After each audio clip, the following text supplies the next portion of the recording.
एक महत्त्वाची बातमी समोर येते। सोयाबीनच्या शासकीय खरेदीच्या नोंदणीला आजपासून सुरुवात होते। सोयाबीन खरेदी विक्री केंद्रावर शेतकऱ्यांची मोठी झुंबड उडालेली आहे। सोयाबीनचा शासकीय दर हा प्रति क्विंटल 5328 रुपये आहे।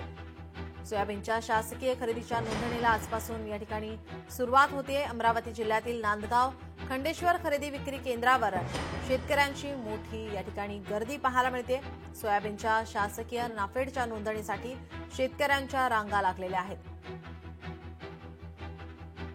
काल रात्रीपासूनच शेतकरी रांगेमध्ये उभे आहेत। सोयाबीनचा शासकीय दर हा प्रति क्विंटल 5328 रुपये आहे, तर खासगी बाजारामध्ये मात्र शेतकऱ्यांना प्रति क्विंटल 3200 ते 4000 रुपये भाव मिळत असल्याने शेतकऱ्यांची शासकीय खरेदीकडे आता धाव घेण्यात येत आहे।